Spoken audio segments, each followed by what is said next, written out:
Hello beta, so we are now starting with the new chapter, okay? Chapter number 9, the last chapter of your this unit, 7, 8, 9 वाले का last chapter है ये, chapter number 9, excess and deficient demand, right? सबसे पहले बात करेंगे excess demand की, चलिए। तो excess demand क्या होती है, आपको नाम से ही समझ आ रहा होगा थोड़ा थोड़ा कि जब डिमांड जितना होना चाहिए उससे ज़्यादा हो। When your demand exceeds the required demand to establish full employment equilibrium, then that demand is known as excess demand, कि हमारी डिमांड जितनी होनी चाहिए उससे ज़्यादा हो गई है, राइट? तो इससे जो गैप क्रिएट होता है, आइए इसका डायग्राम देखते हैं। सबसे पहले ये है हमारा y, ये है हमारा AD, यहाँ है हमारा इक्विलिब्रियम, राइट? अब हमारा AD यहाँ ना होके ऊपर चले गया है, ऊपर शिफ्ट हो गया है AD1 पे, डिमांड बढ़ गई है, तो E यहाँ ना आके यहाँ आ रहा है E1। तो ये जो गैप क्रिएट हुआ है E1 और F में या यहाँ पे E और G में, ये गैप कौन सा गैप है बेटा? Inflationary gap. क्यों? क्योंकि आप ऑलरेडी फुल एम्प्लॉयमेंट इक्विलिब्रियम पे हैं, आप और इनकम आउटपुट एम्प्लॉयमेंट और कुछ भी बढ़ा नहीं सकते हैं। तो ऐसे केस में आपका क्या बढ़ेगा? सिर्फ आपके प्राइसेस बढ़ेंगे, right? So the gap by which actual aggregate demand exceeds the aggregate demand required to establish full employment equilibrium, that gap is known as what? Inflationary gap, right? अब आपने पहला सवाल क्या होना चाहिए आपका पहला सवाल होना चाहिए कि मैम ये एडी बढ़ क्यों रहा है? What are the reasons? क्या पॉसिबल रीजंस हैं जिसकी वजह से ये एडी राइज हो रहा है? जो ये एडी यहाँ से वहाँ चला गया है, एडी तो सी प्लस आई होता है, तो ऐसा क्या हुआ कि C plus I plus change in C हो गया या प्लस चेंज इन आई हो गया? ये दोनों चेंज कैसे हो गए, क्यों हो गए, है ना? ये तो जानना जरूरी है हमें। चलिए इस बात को भी जान लेते हैं, फिर क्यों हुआ ऐसा। That is reasons for excess demand. क्या कारण है हमारे एक्सेस डिमांड के, वो जान लेते हैं फटाफट। क्या कारण है, आइए एक एक करके देखते हैं। सबसे पहला कारण, आपकी डिमांड क्यों बढ़ी? क्योंकि आपका प्रोपेंसिटी टू कंज्यूम इंक्रीज हो गया, आपका एमपीसी बढ़ गया, आपका एपीसी बढ़ गया, आपकी कंजम्पशन की प्रोपेंसिटी बढ़ गई। बढ़ेगी तो डिमांड बढ़ेगी, जाहिर सी बात है, इसलिए आपका एडी इंक्रीज हो गया, राइट? और आपकी प्रोपेंसिटी टू सेव कम हो गई। अब आप सेव कम कर रहे हैं, वो आपकी सेविंग्स कम हो गई, और जो सेविंग्स कम हुई है वो कहाँ चली गई? बेसिकली आपकी कंजम्पशन बढ़ गई, राइट? तो प्रोपेंसिटी टू कंज्यूम बढ़ गई, प्रोपेंसिटी टू सेव कम हो गई, और आपका इन्वेस्टमेंट एक्सपेंडिचर बढ़ गया। आप ज़्यादा नए नए प्रोजेक्ट्स में इन्वेस्ट कर रहे हो, वो इन्वेस्टमेंट एक्सपेंडिचर बढ़ गया, तो ऑटोमेटिकली एडी बढ़ेगा, एडी बढ़ेगा तो एटी शिफ्ट होगा, राइट? और डिक्रीज इन टैक्सेस, गवर्नमेंट ने टैक्सेस कम कर दिए हैं।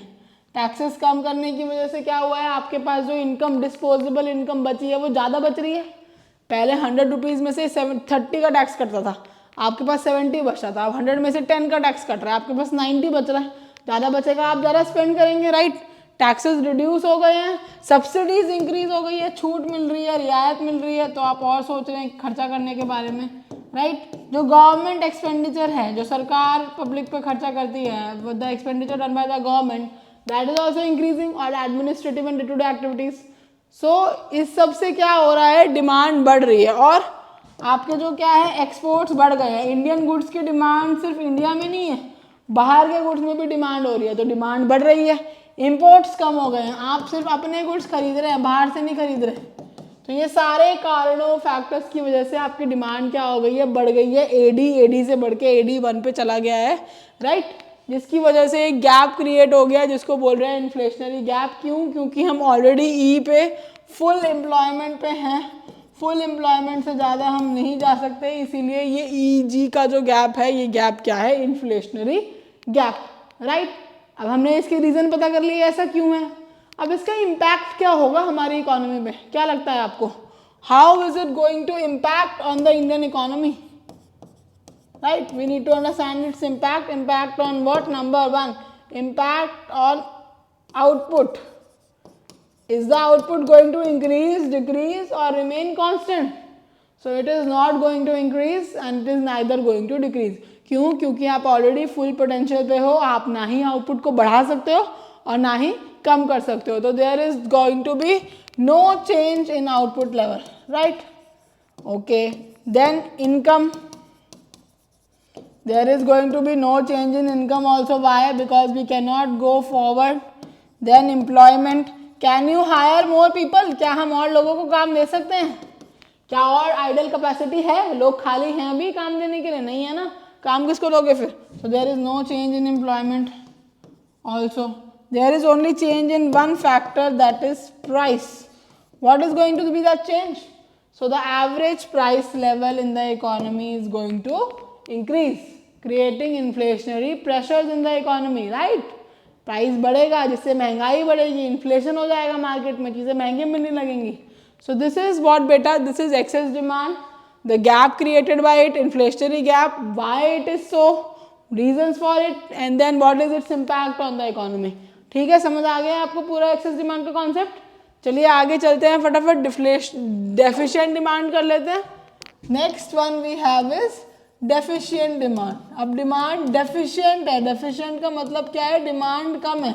अब डिमांड फॉल शॉर्ट कर रही है जितनी होनी चाहिए उससे. Suppose this is your S, this is AD, this is A, but your actual AD is not this, it is this one, AD2.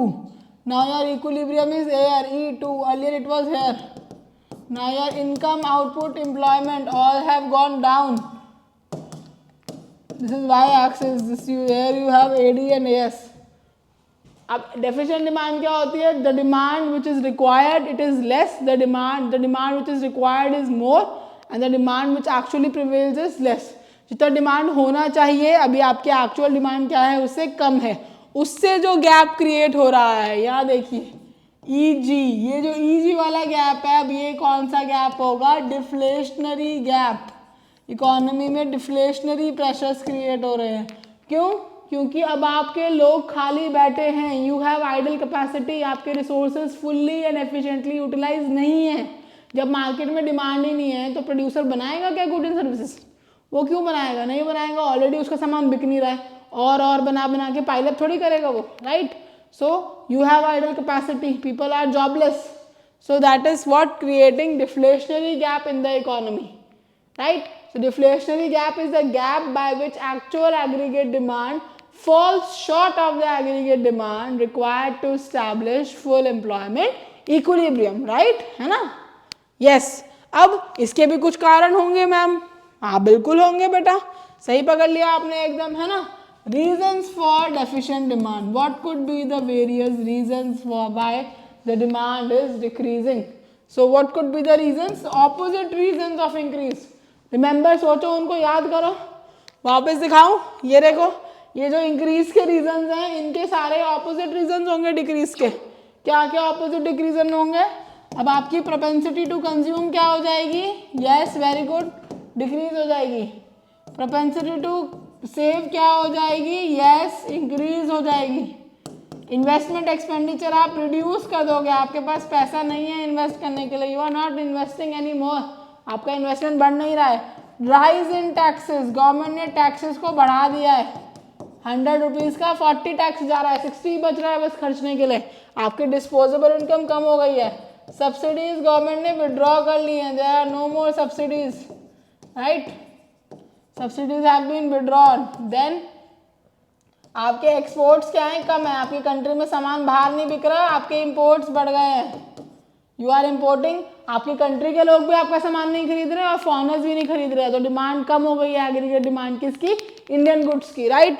So these are the various reason जिससे demand क्या हो जाएगी? कम हो जाएगी. एक्चुअल डिमांड जो है वो fall हो जाएगी जितनी डिमांड चाहिए उससे, राइट? अब इसका इम्पैक्ट क्या होगा? इसका भी कुछ इम्पैक्ट होगा इकोनॉमी में. सो इसके इम्पैक्ट की बात करें तो फर्स्ट, आउटपुट. जब कोई सामान खरीदेगा नहीं तो सामान क्या बनेगा? और ये नहीं बनेगा, नहीं बनेगा ना, कम बनेगा. So the output will decrease. The income, when you are going to say tata bye bye to some employees, कुछ लोगों को जब आप धक्के मार के नौकरी से निकाल दोगे तो इनकम भी क्या हो जाएगी? कम. लोगों को नौकरी से निकालोगे तो एम्प्लॉयमेंट अपॉर्चुनिटीज भी क्या हो जाएंगी इकोनॉमी में? कम. All this will lead to what? A sad effect on the price, reducing the price, creating deflationary gap in the economy. Economy में रिसेशन, डिफ्लेशन, मंदी का समय आ जाएगा, कुछ बिक नहीं रहा है, स्लो डाउन आ जाएगा इकोनॉमी में, right? So this is the situation what बेटा? Deficient demand, right? अब फटाफट इसका एक कंपैरिजन देख लेते हैं वीडियो वाइंड अप करने से पहले। अगर आपको पेपर में आ जाए एक्सेस डिमांड और डेफिशिएंट डिमांड का डिफरेंस, तो आपकी तो बल्ले बल्ले हो जाएगी, फ्री के नंबर हैं ये पूरे। तो एक्सेस और डेफिशिएंट डिमांड के डिफरेंस में आप क्या लिखेंगे, कैसे आंसर करेंगे इसको? सो फर्स्ट पॉइंट क्या होगा, इसमें आपका क्या है, एक्चुअल एडी ज़्यादा है जितना होना चाहिए उसमें, इसमें एक्चुअल एडी क्या है, कम है। Excess demand leads to inflationary gap, right. Deficient demand leads to deflationary gap. Very good, समझ रहे हैं आप पूरा concept, good. Then excess demand is because of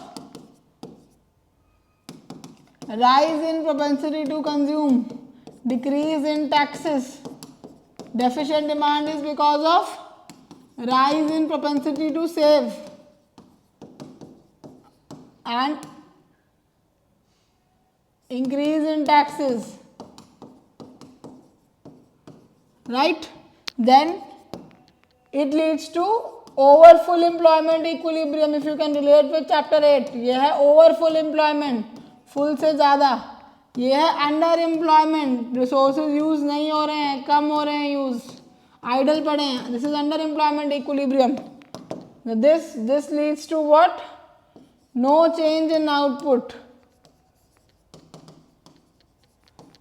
this reduces your output, right? Like this you can create other number of reasons also, you can draw the diagrams। 5 तो मैंने बना दिए, और डिफरेंसेस भी आप क्रिएट कर सकते हैं। तो ऐसे आप इजीली एक्सेस डिमांड और डेफिशिएंट डिमांड को बेटा क्या कर सकते हैं, डिफरेंशिएट कर सकते हैं, राइट।